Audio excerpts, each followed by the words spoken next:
જય હિન્દ દોસ્તો. ગુજરાત પાક્ષિકના લેટેસ્ટ અંક જે છે તેનું એનાલિસિસ આ વિડીયોમાં કરીશું. આ ગુજરાત પાક્ષિક જે છે આવનારી સીસીઈ, પીએસઆઈ, કોન્સ્ટેબલ સહિત તમામ પરીક્ષા કે જેમાં કરંટ અફેરના પ્રશ્નો પૂછવામાં આવે છે તેના માટે મહત્વપૂર્ણ બની રહેશે. સૌથી પહેલા આર્ટિકલ અહીંયા છે એઆઈની શક્તિ, જેની અંદર ગ્લોબલ એઆઈ સમિટને લઈને વાત કરવામાં આવી છે. આ ગ્લોબલ એઆઈ સમિટને લઈને જેટલા પણ પ્રશ્નો બની શકે છે, આ જીકે આધારિત એમસીક્યુ જે છે તે આ વિડીયોમાં કવર કરવામાં આવે છે. તો આ વિડીયો જે છે ચેનલ પર જઈને તમે જોઈ શકો છો. આ ઉપરાંત આ વિડીયો જો પ્રથમવાર જોઈ રહ્યા છો, ચેનલને સબસ્ક્રાઈબ કરો, વિડીયોને જરૂરથી લાઈક કરો અને શેર કરો. ચલો સ્ટાર્ટ કરીએ. સૌથી પહેલાં આ એઆઈ ઇમ્પેક્ટ સમિટ ક્યાં યોજાઈ હતી? દિલ્હીમાં. 79 દેશોએ દિલ્હી ડિક્લેરેશન ઉપર હસ્તાક્ષર કર્યા. બીજું, ભારતે અહીંયા પોતાના 3 એઆઈ મોડલ રજૂ કર્યા. કેટલા? પોતાના 3 made in India AI model. અહીંયા ઇમેજમાં છે સેમ ઓલ્ટમેન કે જેઓ ઓપન એઆઈના સીઈઓ છે. ઓપન એઆઈના સીઈઓ અને ગૂગલના સીઈઓ છે સુંદર પિચાઈ. ત્યારબાદ 2 ઇવેન્ટ છે. બંને ઇવેન્ટ જે છે અગત્યના છે. સૌથી પહેલા છે આંતરરાષ્ટ્રીય પતંગ મહોત્સવ. આ પતંગ મહોત્સવ જે છે તે અમદાવાદ ખાતે દર વર્ષે યોજાય છે, રાઈટ. પતંગ મહોત્સવ પરથી બીજો એક રિસેન્ટલી યોજાયેલ મહોત્સવ જે છે વસંતોત્સવ. વસંતોત્સવ કઈ જગ્યાએ? તો તે ગાંધીનગર ખાતે. ગાંધીનગર ખાતે વડનગર ખાતે જે છે શર્મિષ્ઠા તળાવ આવેલું છે અને અહીંયા જ 11મો કેટલામો 11મો યોગ દિવસ જે છે તેની રાજ્ય કક્ષાની ઉજવણી કરવામાં આવી હતી. હવે પ્રશ્ન એમ છે કે આ યોગ દિવસ જે છે તેની થીમ શું હતી? તો તેની થીમ હતી yoga for one health. Yoga for one health and one earth. આખું યાદ રાખવાની જરૂર નથી. 2 શબ્દો, yoga for one health and one અર્થ.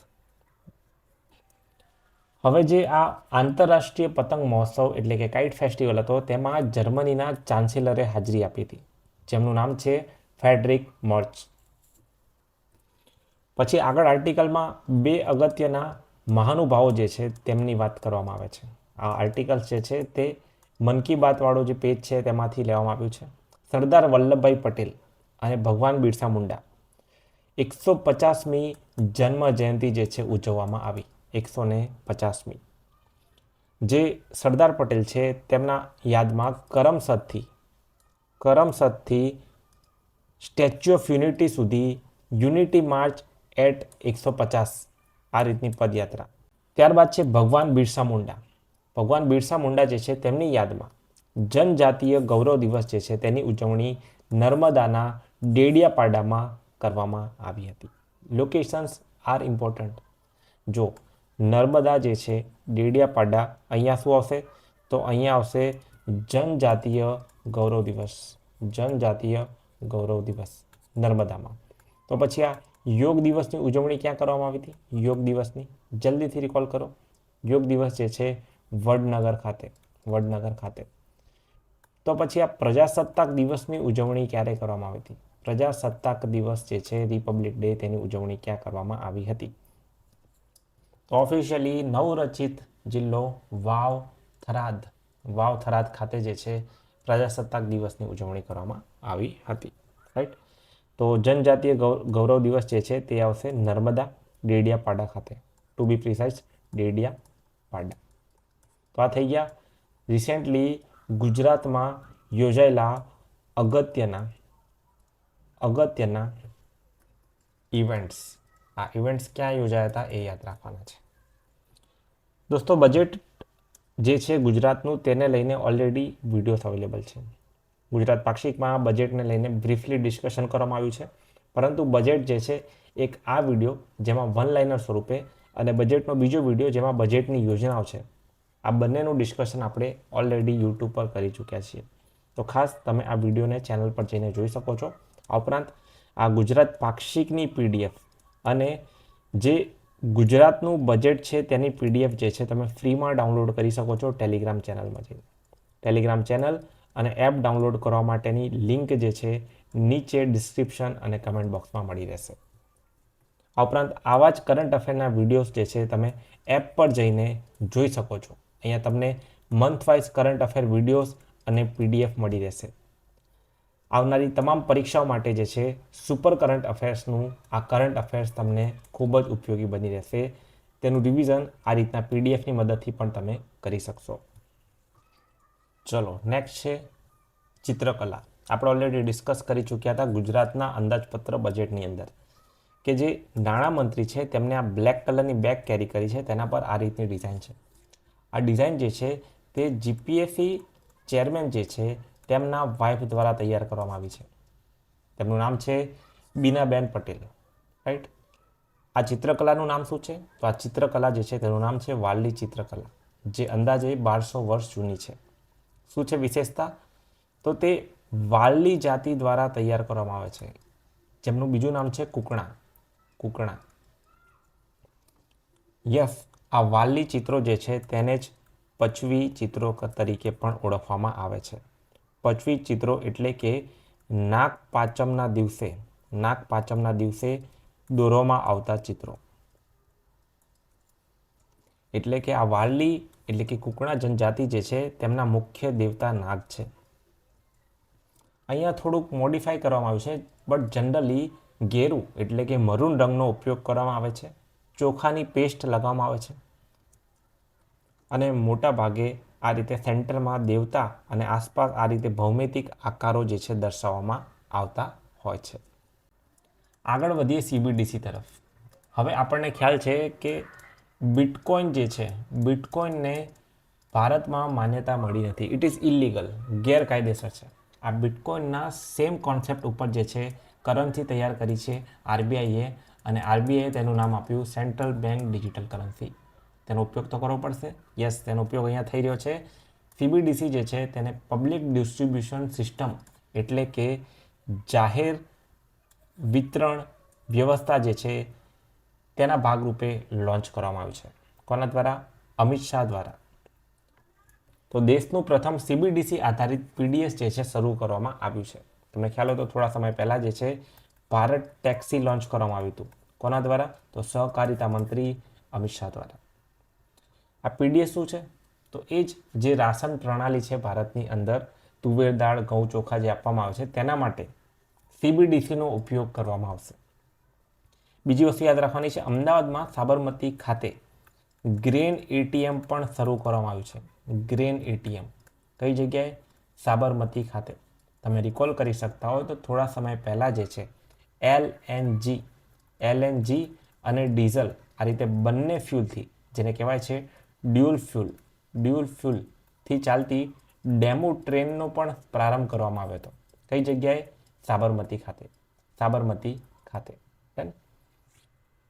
અને લાસ્ટમાં ગરિમા પોષણ સુપોષિત ગરુડેશ્વર તાલુકો અભિયાનનો પણ પ્રારંભ જે છે અમિત શાહ દ્વારા કરવામાં આવ્યો છે. નેક્સ્ટ એક અધિનિયમ છે ગુજરાત દુકાન અને સંસ્થા અધિનિયમ સુધારા વિધેયક પસાર થઈ ગયો છે. હવે આ જે છે 2019નો કાયદો હતો જેમાં સુધારો કરવામાં આવ્યો છે. યાદ રાખવાનો છે સુધારો અને કોના પર તે લાગુ થશે. સૌથી પહેલાં અગાઉ 10 કે તેથી વધારે કામદારોને બદલે હવે 20 કે તેથી વધારે કામદાર ધરાવતા હોય તેવી દુકાનોને જ આ કાયદો લાગુ પડશે.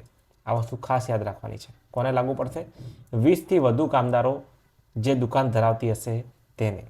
બીજું, દૈનિક કામના કલાકોની મર્યાદા 9 કલાકથી વધારીને હવે 10 કલાક કરી દેવામાં આવી છે.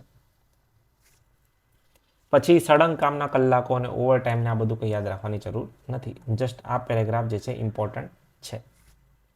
શોર્ટમાં જે તે દુકાનો જે છે 365 દિવસ ચાલુ રહી શકે છે. રાત પાડી પણ કરી શકે છે. કામ કરવાના કલાકો વધારવામાં આવ્યા છે, રાઈટ. ખાલી એક વસ્તુ યાદ રાખવાની છે કે જે કામદારો છે તેની સંખ્યા 10 નહીં પરંતુ 20 હોય અથવા 20થી વધુ હોય તેવી દુકાન ઉપર આ લાગુ પડશે. પછી લિંકિંગની અંદર બીજું એક એડ કરી દો. આપણે સાબરમતીમાં જોયું કે એક ડેમો ટ્રેન શરૂ થઈ ગઈ છે, રાઈટ. પછી આપણે જોયું કે સાબરમતીમાં એક ગ્રેન ATM પણ શરૂ થયું છે. સાબરમતીના કિનારે જે છે ગાંધી આશ્રમ આવેલો છે અને અહીંયા જ જે જર્મનીના ચાન્સેલર છે ફેડરિક મર્ચ તેમને મુલાકાત કરી હતી રિસેન્ટલી. સાબરમતીમાં બીજું એક એડ કરી લો કે જે ગાંધીનગરવાળો કાંઠો છે અહીંયા વસંતોત્સવ જે છે તેનું આયોજન કરવામાં આવ્યું હતું. વસંતોત્સવ. નેક્સ્ટ છે અમૂલ. એઆઈની ઉપયોગ કરીને દૂધની અંદર ફેટ, એસએનએફ અને દૈનિક હિસાબ આ બધું એક જગ્યાએ રાખવા માટે સીએમ દ્વારા અમૂલ એઆઈ નામનું પ્લેટફોર્મ જે છે લોન્ચ કરવામાં આવ્યું છે. અમૂલ એઆઈ. નેક્સ્ટ એક અગત્યની યોજના છે. યોજનાનું નામ છે સુજલામ સુફલામ જળ અભિયાન. પરંતુ આ છે 2.0 એટલે કે બીજી આવૃત્તિ. શરૂઆત ક્યાંથી થઈ? તો તેની શરૂઆત જે છે ભાટ ગામથી થઈ. ભાટ ગામ ક્યાં આવેલું છે? ગાંધીનગર ખાતે. આ યોજનાનો ઉદ્દેશ્ય શું છે? તો જે તળાવો છે તેને ચોમાસા પહેલાં જે છે ઊંડા કરવાના. હવે વોટર બોડીને ઊંડી કરવામાં આવે તો જે વોટર સ્ટોરેજની કેપેસિટી છે, ક્ષમતા છે તે વધી જાય. તો આ જ ઉદ્દેશ્ય લક્ષ્યાંક છે સુજલામ સુફલામ જળ અભિયાનનો. રિસેન્ટલી દોસ્તો ભવનાથ મહાદેવ ખાતે મહાશિવરાત્રિનો મેળો યોજાઈ ગયો. ટૂંક સમયમાં જે છે પીએસઆઈ મેન્સ અને સીસીઈ મેન્સ યોજાનાર છે. રાઈટ. તો આ મેન્સ એક્ઝામ માટે જે છે આ ઉપરાંત જે જીપીએસસીની વેરિયસ ટેકનિકલ એક્ઝામ છે તેની પણ મેન્સ માટે આ રીતના ઇવેન્ટને લઈને મુખ્ય પરીક્ષાના ડેટા આધારિત પ્રશ્નો પૂછવામાં આવે છે. તો આના માટે જે છે એક સરસ મજાની ભવનાથના મેળાની પોસ્ટ જે છે ટેલિગ્રામ ચેનલ પર કરવામાં આવી છે કે તમે કેવી રીતે તેને લખી શકો છો ભાષાના પેપરમાં. તો આવા જ મેન્સના ફોર્મેટ અને મેન્સના જે આર્ટિકલ છે તે પણ તમને ટેલિગ્રામ ચેનલમાં મળી રહેશે. માતા પિતા લગ્ન નોંધણીની પ્રક્રિયામાં સામેલ. રિસેન્ટલી એક અધિનિયમ એક્ટ છે જેનું નામ યાદ રાખવાનું છે ગુજરાત મેરેજ રજિસ્ટ્રેશન એક્ટ વર્ષ 2006, જેની અંદર સુધારા થયા છે. શું સુધારા થયા છે? કે હવે જે મેરેજ રજિસ્ટ્રેશન થાય છે, લગ્નની નોંધણી થાય છે, તેમાં માતા પિતાને સામેલ કરવામાં આવશે, જેનાથી જે છળકપટ થાય છે તે રોકી શકાશે. બસ યાદ રાખવાનું છે કઈ કલમ? તો ગુજરાત મેરેજ રજિસ્ટ્રેશન એક્ટ 2006ની 44મી કલમ, નિયમ 44, રૂલ નંબર 44 અંતર્ગત આ સુધારા કરવામાં આવ્યા છે. તમે પાટણના પટોળા તો સાંભળ્યા હશે. અહીંયા છે રાજકોટના પટોળા. રાઈટ. રાજકોટના પટોળા જે છે તેને જીઆઈ ટેગ આપવામાં આવ્યું છે. ખાસિયત શું છે? તે સિંગલ ઇકતના છે. તમને ખ્યાલ છે પાટણમાં ડબલ ઇકત હોય છે, રાજકોટમાં છે સિંગલ ઇકતની વણાટ.